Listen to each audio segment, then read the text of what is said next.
So today's lesson is on good research versus bad research. Now, the quick rundown. When you are researching a topic, this means you are trying to find fact. You're trying to find truth. You are trying to find not something that supports your opinion. You are trying to find something that shows what is actually true. So, sometimes people can be disappointed with this. Sometimes people can prove their point with this. However, there's good research and bad research, okay? I'm sure you can sit there and find a blog on what is literally the most outlandish idea I can think of right now.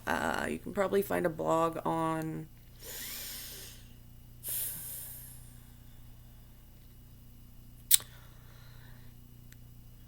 T-Rexes lived on the moon. Something like that. You can probably find a blog on that.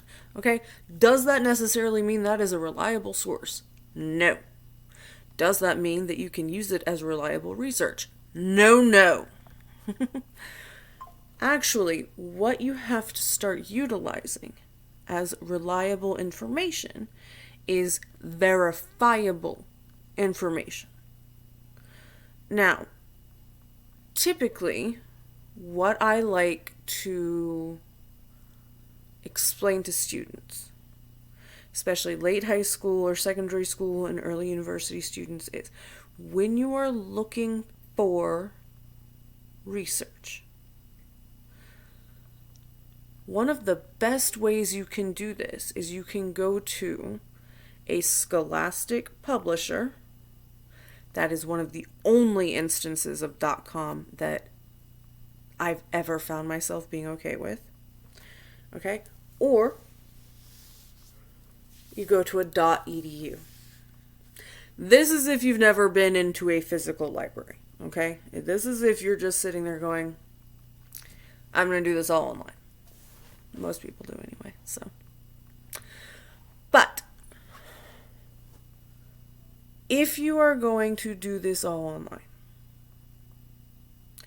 be very discerning about what websites you use, but also I would highly suggest leaning heavier into .edus. The reason for this being, most .edus have had to be vetted, meaning they've had peer review.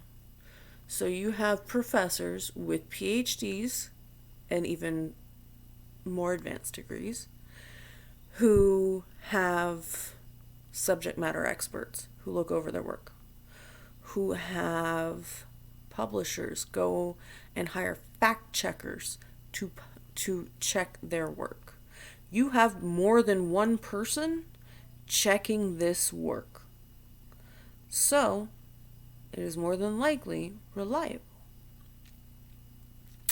That's not to say that there are not people out there on the cutting edge of academia who just simply do not have the peer review yet. That's fine. That's fine. You don't have to have the peer review yet. However, you better be able to back your stuff up with other reliable sources. Meaning, if I'm going to cite you, you better have been able to prove your point. Every time I've had to go through and cite someone, every time I've had to go through and analyze a piece of literature set in a specific historic time, if the history, which honestly, if it's set in a specific historic time, the history is probably a big part of it.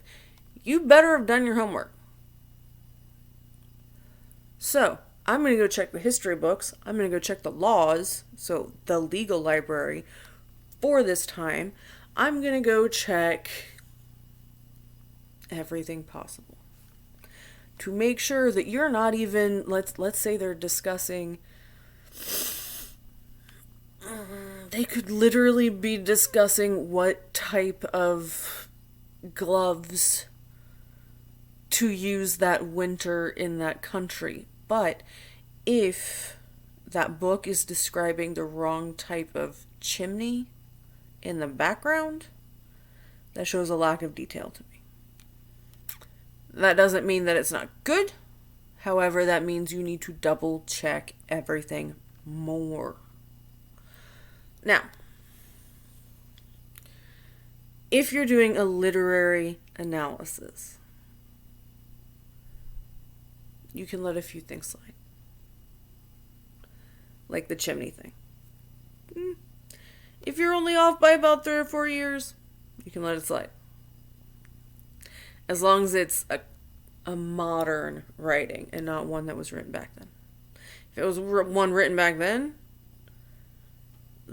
they are hyper aware that chimneys changed in that time.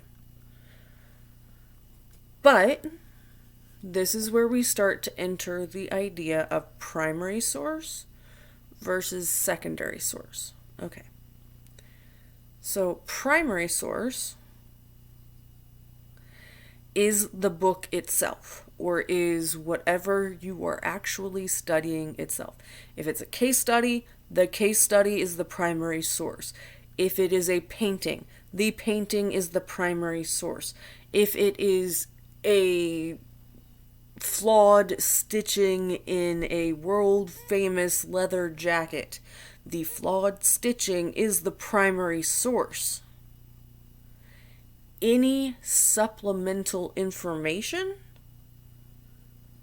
to explain it, to help understand it, to help understand the company, to help understand the author, to help understand the time period, anything. That is what is referred to as secondary source material.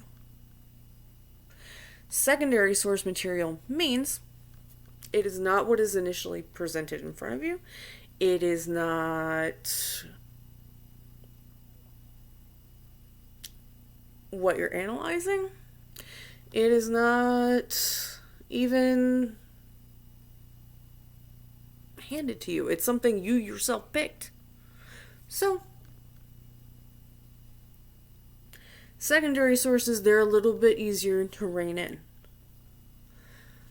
But this is also where, as I've mentioned before, you have to be unbiased. If you are not unbiased with these secondary sources, then you are going to do a huge disservice. And by huge disservice, I mean to the primary source. What you guys are probably concerned about is to your own writing, to your own essay. Yeah? So, here's the deal. If you're pulling biased secondary sources, you're not covering all your bases. Basically, you're not creating a bulletproof argument. You are literally leaving half of a person or half of an argument open for attack. And if you leave half of an argument open for attack, that means this half, the half you think you covered, the half you think you are good with, it doesn't actually have any shielding. Because why would you, as the author, choose to only block half the argument, to protect half the argument, instead of addressing the other half? Why? It starts making your audience question every single bit of information you put in front of them.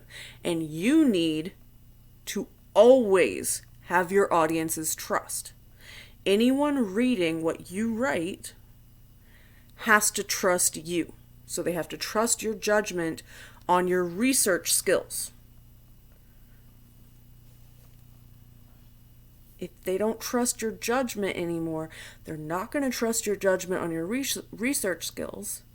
And they certainly are not going to trust a half-baked argument. So, This is why, in one of my other lessons, I said you have to pull both sides. You have to be unbiased. Because any attack that can come to this side, to the side that you don't really want to deal with, to the side that you don't really want to have to protect, any attack that can come this way, you better have thought of it first. That is how you protect yourself against any and all infringement on what you believe to be fact and what you believe you've researched and proven to be fact. Key word there. Proven. Proven.